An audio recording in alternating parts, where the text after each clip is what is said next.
Muchas gracias. En primer lugar, quiero agradecer la invitación a participar en este seminario en la persona del ministro don Sergio Muñoz, de la excelentísima Corte Suprema de Chile. Y quisiera referirme en esta ocasión a lo que he denominado los aspectos jurídicos para implementar las tecnologías de la información y de las comunicaciones en la cooperación judicial internacional, y en dos materias, en materia de exhorto y de exequatur, y desde el punto de vista de Chile, de nuestro país.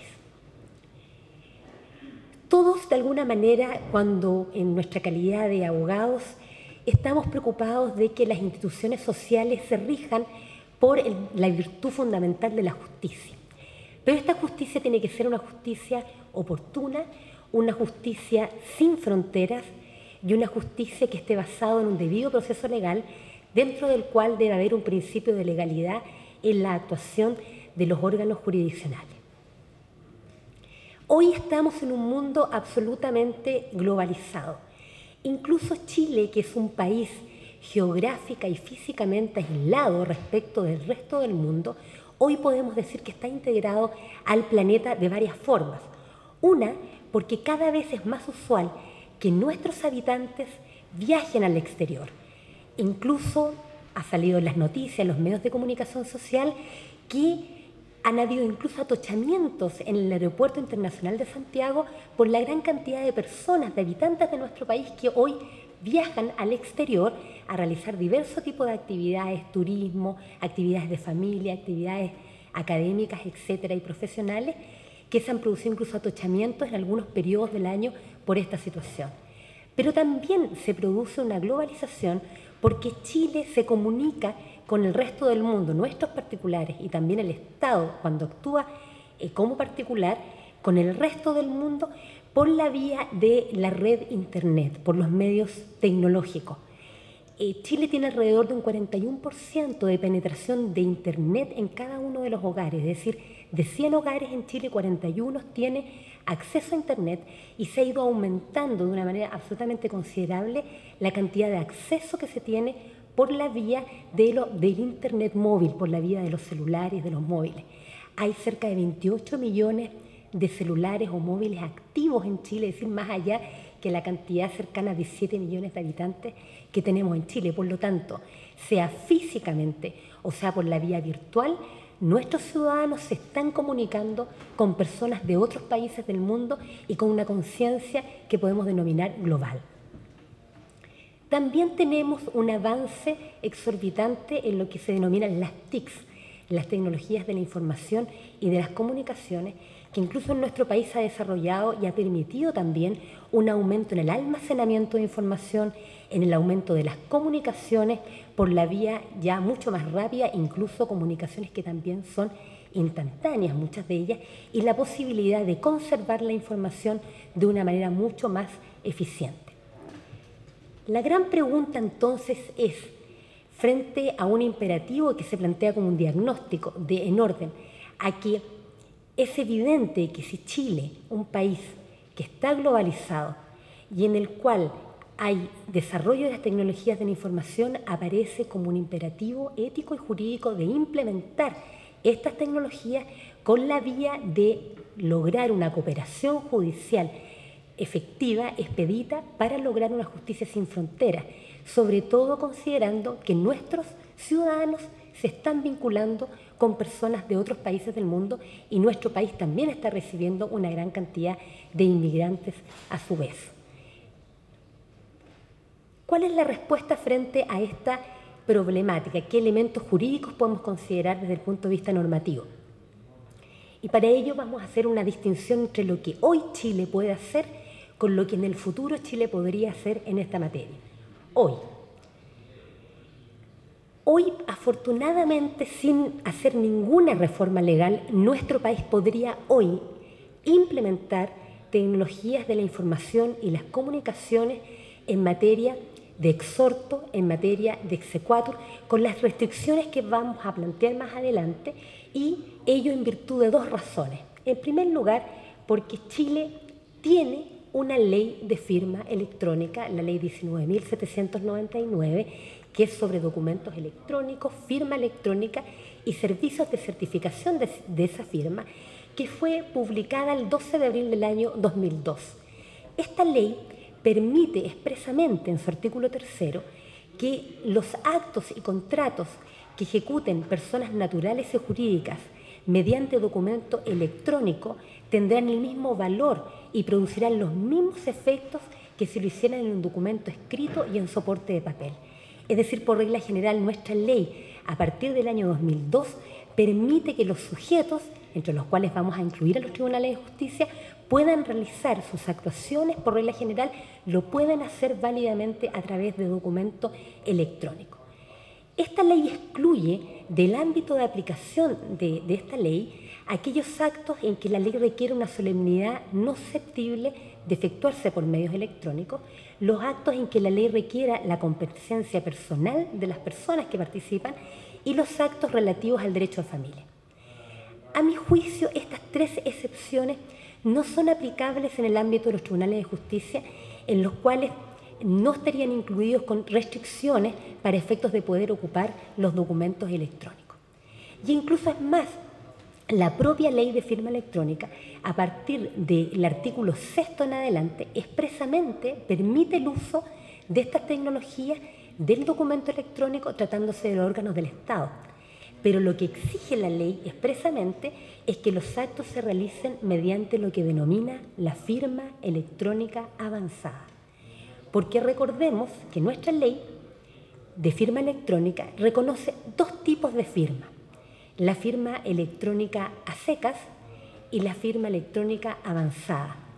Y se entiende que la firma electrónica a secas es cualquier elemento que permita identificar al menos formalmente al autor de un documento, al autor de un mensaje o de una comunicación. Por ejemplo, una llamada telefónica, por ejemplo, un correo electrónico sencillo. Y en cambio, la firma electrónica avanzada es aquella definida que es elaborada de tal manera que existe un absoluto control entre la formación del documento, la formación de la firma y quien crea el documento en sí mismo, la comunicación. De manera que el documento no es posible de repudiarse, es íntegro, tiene seguridad, tiene integridad en su formación y además el documento y la firma son certificados por un prestador de servicios de certificación acreditado ante una autoridad, que en el caso chileno es la Subsecretaría de Economía, Fomento y Reconstrucción. Y la ley respecto de los órganos del Estado es muy interesante porque permite que aquel que es ministro de fe dentro del órgano del Estado, por ejemplo, dentro de un tribunal, el que actúa como ministro de fe, está autorizado por ley para él cumplir la función de certificación de la firma, sin necesidad de que el órgano del Estado esté obligado a tener que contratar a prestadores de servicios de certificación en forma particular, de aquellos acreditados que son empresas privadas que realizan estas actividades. Ellos, sin perjuicio de que el órgano del Estado bien puede, conforme a esta ley, contratar esos servicios particulares cuando lo estima necesario por razones técnicos o de conveniencia económica. Por lo tanto, claramente desde el punto de vista de esa ley, nuestros tribunales, que son parte de los órganos del Estado, están autorizados por ley para poder realizar por medios electrónicos sus comunicaciones, incluidos los exhortos internacionales, como vamos a ver más adelante. Y lo interesante es que la ley de firma electrónica chilena, siguiendo en cierta forma la ley norteamericana en materia de electronic document, lo que hace es generar un concepto electrónico muy amplio. Se entiende por electrónico, conforme a esta ley, todo tipo de tecnologías, las inalámbricas, las ópticas y las demás similares, de manera que se amplía la posibilidad de usar las tecnologías de la información y las comunicaciones en beneficio del trabajo de nuestros tribunales. La segunda razón por la cual podemos afirmar hoy, sin necesidad de una reforma legal, que se pueden usar estas tecnologías en los tribunales de justicia, incluyendo la cooperación judicial internacional, es en virtud de las reformas procesales que han entrado en vigencia, que son algunas incluso posteriores y por especialidad primarían entonces sobre la propia ley de firma electrónica, entre las cuales podemos mencionar, en primer lugar, la ley que creó el Código Procesal Penal, que como sabemos tuvo una aplicación de inicio gradual en nuestro territorio y que en esos artículos que están citados ahí se puede desprender que los tribunales pueden realizar sus comunicaciones por medios, cualquier medio apto, dice la ley, para producir fe. Medios electrónicos están incluidos en esa idea, medios como videos y demás formas de incluso grabar o registrar las actuaciones que se realizan frente a estos tribunales. Del mismo modo, la ley de los tribunales de familia, en el artículo que está ahí citado y que entró en vigencia el año 2004, hace exactamente lo mismo, de reconocer esa posibilidad. Y también el Código del Trabajo, que fue fijado por ese decreto con fuerza ley número 1 del año 2003, en el artículo 425 específicamente se refiere a la materia. Veamos qué ocurre entonces con el exhorto como una de las formas de cooperación judicial internacional hoy. Todos sabemos que el exhorto internacional en Chile está regulado básicamente en el artículo 76 del Código de Procedimiento Civil. Es una norma muy antigua del año 1902, en un contexto no globalizado, en un contexto en el cual no habían tecnologías de la información y de las comunicaciones como hoy, y en el cual había un concepto de soberanía distinto al que existe hoy después de 2 guerras mundiales. En primer lugar, la idea entonces de que el tribunal exhortante es el que inicia su solicitud y se entrega a la excelentísima Corte Suprema. Es decir, nuestro procedimiento de exhorto supone de que el tribunal exhortante entrega la solicitud al máximo tribunal del país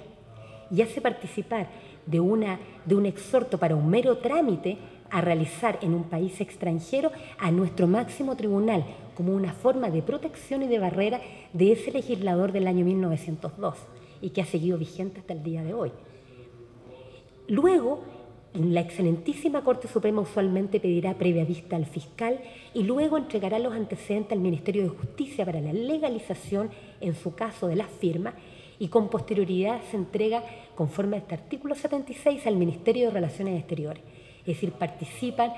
también un organismo de carácter político como es la Cancillería. Eso supone una tramitación larga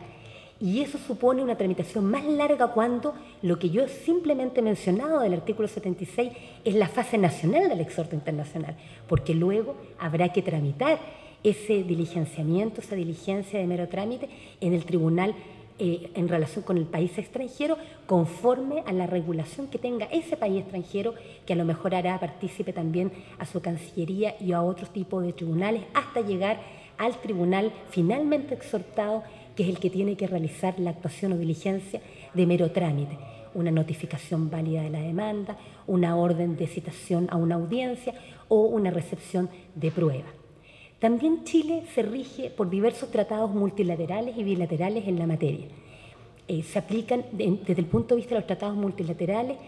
tratados que son bastante antiguos también. La Convención Interamericana sobre Exhortos y Cartas Rogatorias del año 1975, convención de esa misma fecha en materia de recepción de prueba, también suscrito en Panamá.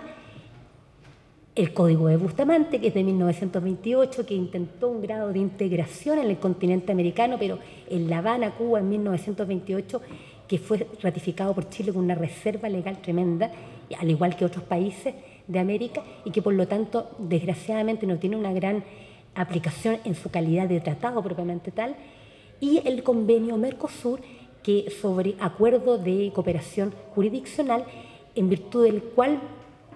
entró en vigencia en Chile el año 2009 y que Chile suscribió ese tratado multilateral, también tiene reglas de exhorto. Y es interesante porque dentro de las reglas de exhorto se produjo, probablemente por no haber hecho un análisis un poco más detallado de esto, de que el artículo 19 de ese convenio del Mercosur permite que cuando el exhorto es solicitado por una autoridad judicial, perdón, no el exhorto, el exequatur, que es un mecanismo de cooperación distinto, ¿cierto?, para el reconocimiento y ejecución de sentencias extranjeras, es solicitado el exequatur por una autoridad judicial de otro país, ese artículo 19 del Mercosur permite tramitar ese exequatur como exhorto.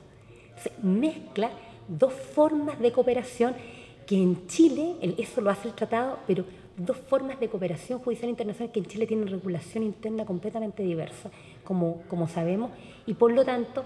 no ha tenido el convenio Mercosur el efecto práctico que se pensó en esta materia. Tratados bilaterales también tenemos varios, con Argentina, con Perú, con Bolivia, con España también, muchos de ellos, con Uruguay, y estos tratados básicamente, los bilaterales, mantienen la lógica de que es la vía diplomática la forma de transmitir los exhortos internacionales de un lugar a otro, estas comunicaciones, y por lo tanto el procedimiento es largo. Tenemos incluso casos con Argentina, por ejemplo, de exhortos. Hay casos puntuales que han durado para la notificación válida de la demanda un diligenciamiento de alrededor de 3 años para hacer esa gestión, lo cual puede llegar a constituir claramente una denegación de justicia. Y dentro de estos tratados bilaterales, entonces, básicamente lo que hacen es mantener la idea de una vía diplomática y, en algunos casos, excluir la legalización de las firmas como una forma de hacerlo más expedito. Frente a esta realidad, el modelo europeo, a mi juicio, aparece ser como un excelente modelo para poder mejorar lo que es el exhorto internacional en Chile. Básicamente, el modelo europeo en esta materia, el elemento básico de normativo es Bruselas I, este reglamento 44 del año 2001, que lo que hace es permitir el reconocimiento mutuo de resoluciones judiciales sin distinción entre exhorto y exequatur, sino que básicamente se permite la solicitud de exhorto de un tribunal exhortante de un país al tribunal exhortado de otro país, sin la participación de cortes máximas o tribunales superiores y sin la participación de la autoridad política como el Ministerio de Relaciones Exteriores o la Cancillería. El modelo europeo, y yo rescato los fundamentos del modelo, como lo planteaba la académica que me precedió, en la idea de una zona de libertad, de seguridad y de justicia, asume algo incluso previo que me parece a mí lo más fundamental detrás del modelo, que es la idea de que las personas tienen derecho a realizar su actividad a nivel internacional. En el caso europeo, sobre todo en la zona europea, de manera que yo pueda tener actos de familia, puede realizar actos de negocio y puede ejercer todos sus derechos de la misma forma que lo podría hacer en su propio territorio,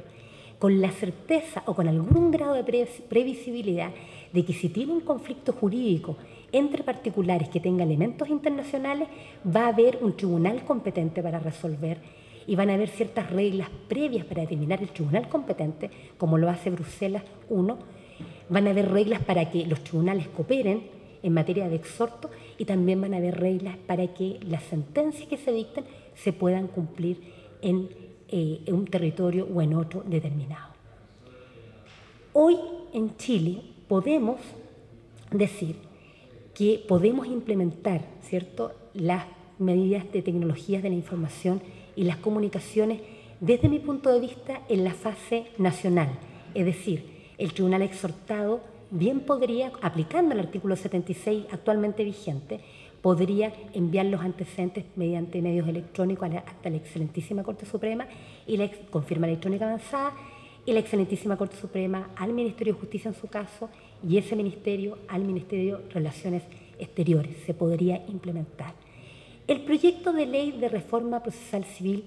ustedes saben, está en el Congreso en tramitación y es importante destacar que olvida el legislador, hasta ahora, es algo que hay que corregir, regular el exhorto internacional. El proyecto de ley de reforma procesal civil no contiene ninguna norma sobre exhorto internacional.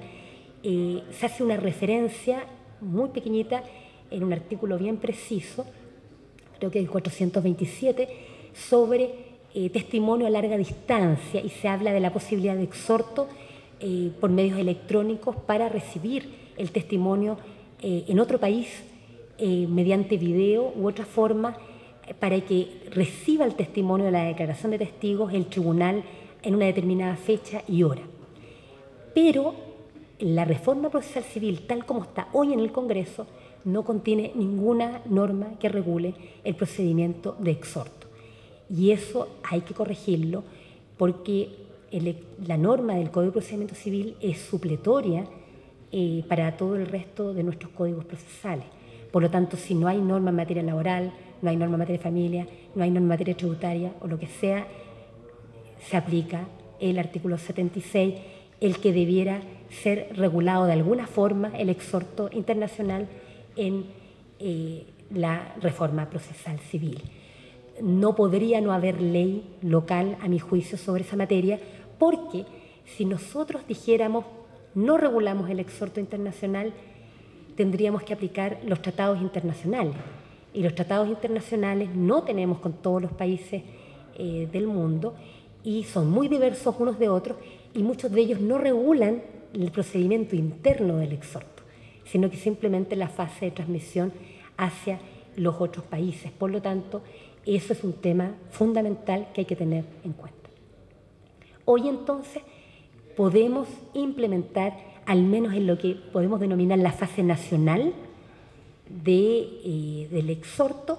en esos trámites que regula el artículo 76 del Código de Procedimiento Civil, bien se podría implementar los medios electrónicos, cosa que no sería baladí, porque permitiría que exhortos en los cuales falta información, en vez de esperar todo el tiempo que significa devolver el exhorto porque falta algún documento, todo eso se podría hacer en forma instantánea, rápida, por medios electrónicos.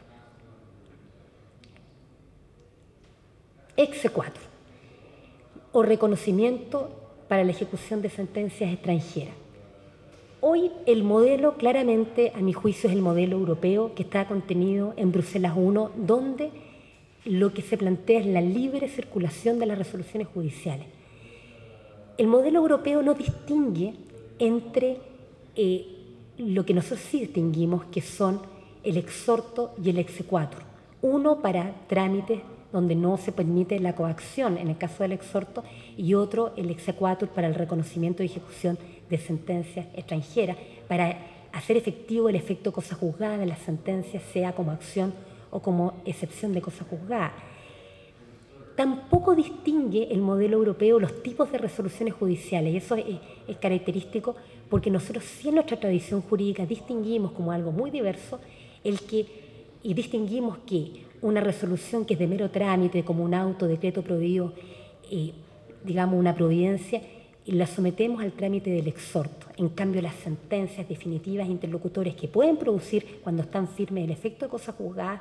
nosotros lo sometemos al trámite del exequatur. En el modelo europeo no hay esa distinción, se habla en general de la libre circulación de las resoluciones judiciales y por lo tanto, cuando se conoce de una solicitud de cumplimiento, de reconocimiento y ejecución de una sentencia extranjera, el tribunal que recibe esa solicitud en principio la reconoce. En principio la reconoce, no somete la resolución a un filtro, salvo que la resolución contenga algo manifiestamente contrario a su orden público interno. Y siempre queda salvo, por cierto, el que se oponga a la parte vencida, la parte que perdió el juicio se puede oponer también en su momento a la ejecución. Pero no existe una barrera como la que sí tenemos hoy nosotros en Chile en virtud de los artículos 242 y siguientes del Código de Procedimiento Civil, que son normas en virtud de las cuales también del año 1902, del mismo código, que no han sido derogadas ni mejoradas, en virtud de las cuales nuestra excelentísima Corte Suprema, que es la que conoce de esta materia, y en esto yo concuerdo que sea el máximo tribunal el que conozca, a diferencia de lo que ocurre con los exhortos, en que yo soy de la idea que es natural que sea de tribunal exhortante, tribunal exhortado a la comunicación. En materia de exequatur parece razonable, por lo menos para mí, que siga siendo la excelentísima Corte Suprema la que conozca respecto del reconocimiento y ejecución de sentencias extranjeras, para que exista una uniformidad, una cierta uniformidad en el criterio en estas decisiones. Hoy, conforme a esta normativa, la excelentísima Corte Suprema primero tendrá que ver si existe tratado internacional aplicable. Si no lo hay, va a tener que aplicar la regla de reciprocidad, que si se cumplen nuestros fallos en el extranjero, se van a cumplir acá. Si no se cumplen, no se van a cumplir. Esa regla, a mi juicio, es muy costosa. Supone tener que conocer la jurisprudencia de otros países. Para las partes es carísimo esa posibilidad. No todos tienen la posibilidad de acceder a poder acreditar una regla de reciprocidad positiva o negativa, porque supone conocer jurisprudencia de otros países, tener corresponsales, abogados extranjeros en la materia. Y por último, si no son aplicables ni los tratados ni la regla de reciprocidad, nuestro legislador exige que la sentencia extranjera, para hacerla reconocible y ejecutable en Chile, cumpla con los requisitos del artículo 245 del Código de Procedimiento Civil, que todos conocemos, que no se oponga a la ley sustantiva de la sentencia, que no se oponga a la jurisdicción nacional, que se haya notificado válidamente a la parte vencida o que no haya habido ninguna afectación en su defensa y que la sentencia esté firme y ejecutoriada conforme a la ley del país en que se emitió. Claramente es un procedimiento largo en el cual está regulado conforme a una idea de barrera de soberanía, a una idea de controlar la jurisdicción extranjera, lo cual a mi juicio es muy negativo en un mundo globalizado,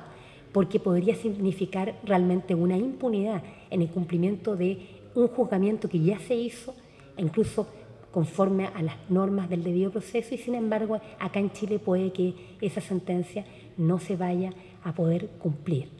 ¿Qué ocurre en el proyecto de ley de reforma procesal civil? A mi juicio, este proyecto tiene una regulación que es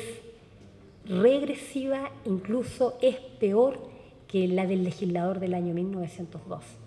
¿Y por qué planteo esto? Porque introduce un artículo, el 248, en virtud del cual se permite que cualquier tribunal de la República, cualquiera, o sea, no lo radica en la excelentísima Corte Suprema, sino que cualquier tribunal pueda no reconocer, no darle ejecución a una sentencia extranjera si a juicio de ese tribunal, y lo puede hacer de oficio, no cumple con los requisitos del artículo 245. Es decir, es una especie de facultad de oficio, de un control difuso del reconocimiento y ejecución de sentencias extranjeras en Chile, que es incluso más regresivo a la legislación del año 1902. Creo que eso debe ser también modificado, debe ser repensado la forma de regular el exequatur y las oportunidades en la reforma procesal civil. Por lo tanto, creo que esta facultad de oficio que se genera no debiera existir y por otro lado debiera quedar radicado en la excelentísima Corte Suprema esa función, pero conforme a reglamentación mucho más adecuada en un mundo globalizado. También es posible, por las razones antes mencionadas, poder aplicar las tecnologías en el trámite de exequatur tal como hoy está, sobre todo cuando corresponde la remisión del expediente, cuando la Corte Suprema da el pase a la sentencia, esos antecedentes pasan al tribunal que corresponde, que va a hacer ejecutar propiamente tal la sentencia conforme a las reglas generales. Ese traspaso también podría hacerse por medios electrónicos y mejorar también el procedimiento en esa materia. Desde el punto de vista del futuro, en materia de exhorto, a mi juicio, Chile podría dar un paso en esta materia. Mi propuesta es que cuando se modifique en este trabajo de redacción de nuestro Código Procesal Civil, se permita que nuestros tribunales envíen comunicaciones de mero trámite de tribunal a tribunal, de tribunal chileno a tribunal exhortado extranjero. Que se le permita, al menos que exista una autorización expresa por ley de poder actuar por la vía de tribunal a tribunal. Creo que no es razonable que en un exhorto de mero diligenciamiento de trámite deba participar el máximo tribunal de un país. Cosa distinta es que el máximo tribunal controle la forma en que se implemente el cambio de procedimiento, pero no que forme parte, esté imbuido dentro como un actor dentro del procedimiento propiamente tal. Y tampoco aparece para mí razonable que el Ministerio de Relaciones Exteriores participe como órgano político en una cuestión que es de carácter netamente judicial. Y el Código debiera también permitir expresamente el uso de medios electrónicos hacia el exterior del país, que no haya duda de legalidad en la forma de operar, porque un país debe estar basado en la legalidad, sobre todo tratándose de la actuación de sus tribunales, para efectos de poder enviar comunicaciones hacia el exterior. Y del mismo modo, creo que en materia de exhorto, Chile requiere de negociación y redacción de nuevos tratados internacionales en la materia, tanto multilaterales,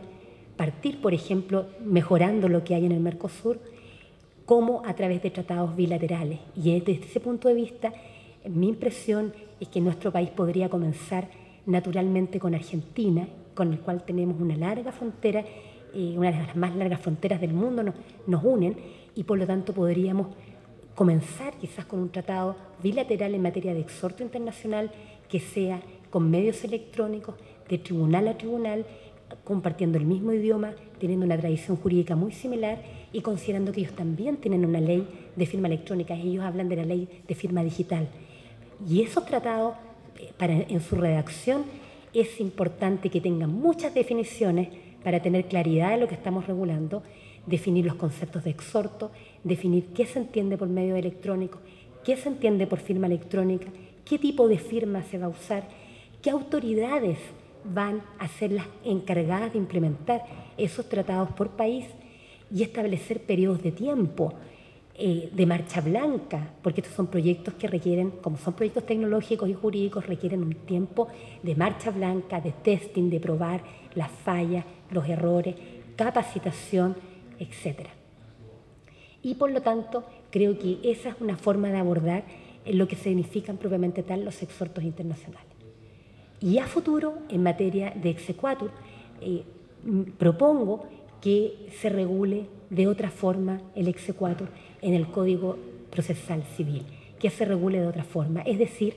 que sea la excelentísima Corte Suprema la que conozca el reconocimiento y ejecución de las sentencias extranjeras, pero que aplique básicamente, en primer lugar, la regla de los tratados internacionales, es decir, si hay tratado entre Chile y el país del cual proviene la sentencia, que esa sea la norma primera a aplicar, porque obviamente los tratados siempre suponen un mayor grado de integración, un mayor grado de cooperación entre los países, pero que si no existe tratado no se aplique la regla de la reciprocidad, que es una regla costosa, muy compleja, sino que derechamente, si no existe tratado aplicable, nuestra excelentísima Corte Suprema, en principio del pase, reconozca la sentencia extranjera, salvo que sea manifiestamente contraria al orden público chileno. Es decir, que no haya un control de fondo de un juzgamiento que ya se hizo frente a una parte vencedora que lo que busca es el cumplimiento, porque siempre además queda salvo la posibilidad de oposición de la parte vencida en la ejecución de la sentencia propiamente tal. En nuestro propio procedimiento civil, en el juicio ejecutivo de cumplimiento de sentencia, la parte vencida se puede incluso puede volver a oponerse a la ejecución y por lo tanto ese es, a mi juicio, el momento procesal en el cual la parte vencida puede volver a oponerse una vez más, pero no por la vía del máximo tribunal. Pienso que debiera eliminarse entonces el artículo 245, que en el fondo lo que hace es un control de fondo de los procedimientos judiciales extranjeros, de manera que haya una mayor circulación de las resoluciones judiciales. Muchas gracias por su atención.